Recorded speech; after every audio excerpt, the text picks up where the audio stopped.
A victim of tyranny. That was the defiant cover story of the last ever edition of the Apple Daily, as Hong Kong's final pro-democracy newspaper wrote its own obituary. It came just days after authorities moved to shut down the paper on national security grounds. People waited in long lines to try to secure one of the last copies. 1 million were printed, several times its normal circulation. The newspaper was known for its criticism of China's communist rulers. It said it had no choice but to cease operations after police froze its assets and arrested 5 top editors and executives last week. It is seen as another sign of China's tightening grip on the city.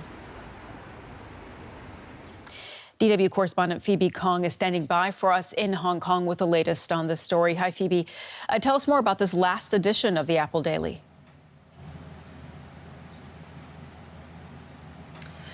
Yes, basically I'm holding the very last print edition of Apple Daily. On the front page, the headline says Hong Kongers bid a painful farewell in rain.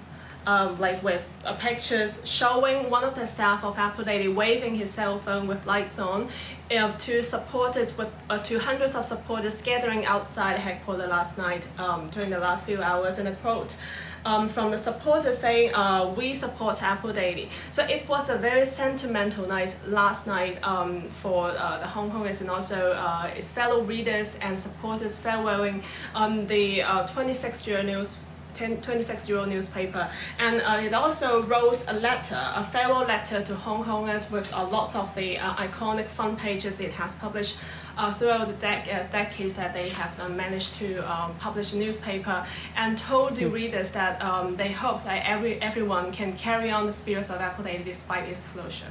We saw the long lines of people waiting to get a copy of this last edition. I mean, tell us more about how people across Hong Kong have been reacting to this closure.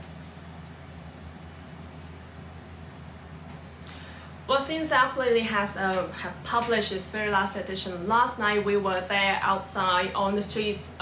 Basically, people started to go out to find newspaper of Apple Daily since midnight last night. Even in the very early morning, 3 a.m., 4 p.m., there are already lines outside newspaper stores across Hong Kong, and it's very difficult for people to find just one copy of newspaper, and that reflects how people yearn for the very last opposition platform, a printed opposition platform for the opposition opinion.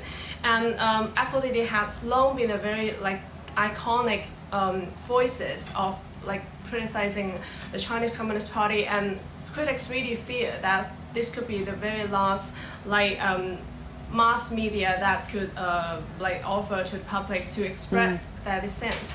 And it's also a very sentimental day for all the journalists in Hong Kong, because Apple Daily has been a very signature throughout the history of the journalist.